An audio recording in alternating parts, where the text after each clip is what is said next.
I don't care who you are. For people, watch and listen to the show now, like, I don't care what your views are. I actually love people. So when you come on the show, you're never going to get bombarded by me. I'm going to seek clarification. I'm going to ask questions. And if I have a differing opinion, I will give it, but it's going to be in a respectful way because like you mentioned earlier, you were talking to somebody from Fox earlier today, and you realized that two completely different religions, but you guys had a lot more in common than you thought you did. And that's what I think the world is missing.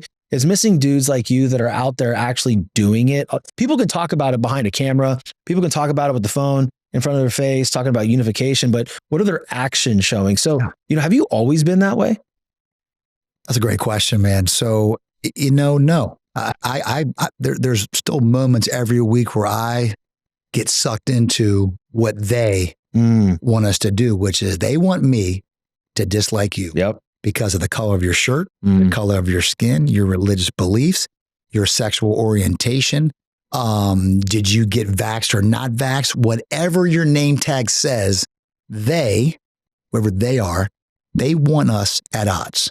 Where do you think it started? I have an opinion. I personally feel we talked about COVID. I know it's like old news, but there's a lot of people affected and impacted by that. COVID. We love talking about it. But here's the thing. Like everybody thought that was the ceiling. I thought that was the baseline of the division that was about to transpire for the years to come. So that's my opinion. It may have started way before then. Sean, this has been going on since Adam and Eve. I'm just telling you, there's always going to be evil in the world. And I think evil figured out that, man, if I get everybody at each other, because if we all get together, you've seen amazing things when groups come together. Yep. Unfortunately, it takes something very traumatic, very horrible to happen. I'm going to go back to 9/11. 9/11, I remember the statistic. More people went to church the Sunday after 9/11, 2001, than had been to church, I think, in the last 40, 50 years. And the point was, and again, whether you're for church or not for church, I'm not here to tell you to go to church.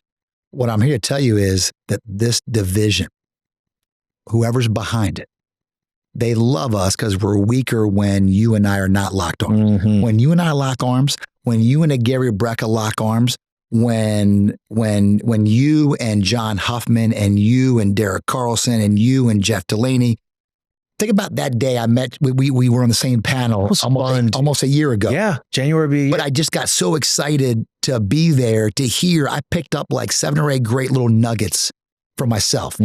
And then locking arms with you and following you ever since then. And then all of a sudden we crossed paths again at the 239 Live.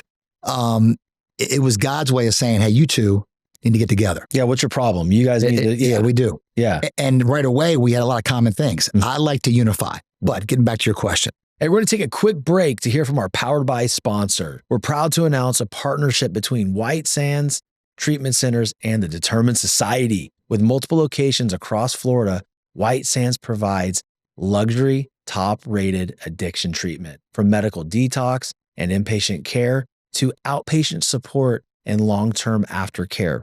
Their resort-style campuses, expert clinicians, and holistic programs create real, lasting recovery. Together, we're committed to bringing hope, resources, and healing to those who need it most.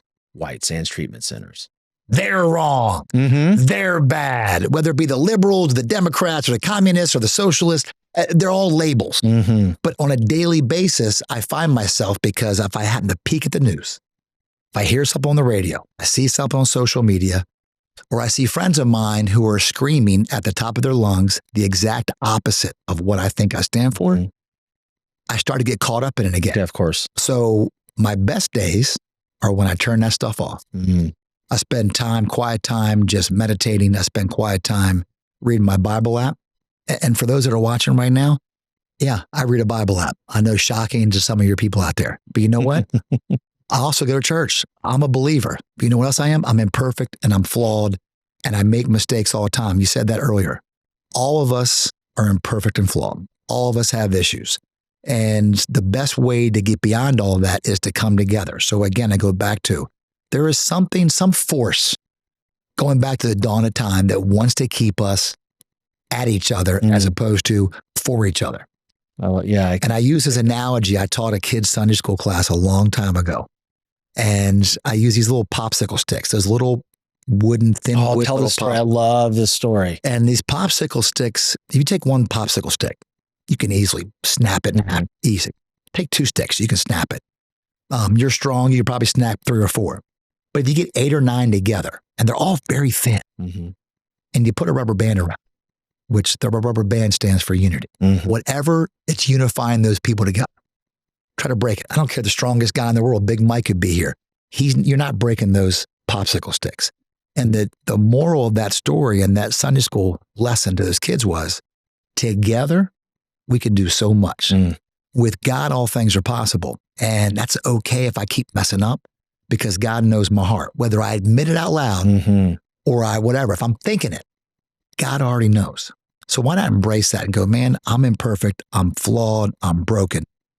How can I help other people get through their times? And that's what that's the biggest reason why I want to come on your show, is I saw people opening up and sharing with me, regardless of their celebrity status, that we're all in the same boat. We've all got the same issues. We all have struggles at home, like you said. We've all got kids and bills and stress and family members that drive us crazy.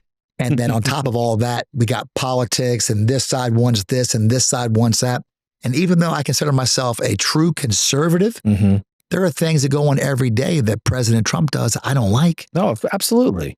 But I never hated the other guy who was in. There was no hatred. That's why I don't understand the hatred. I never hated Obama. I never hated Joe Biden. I would pray every Sunday, please God, pray for our president. Let him, give him discernment to do what's best for our country and for all of us.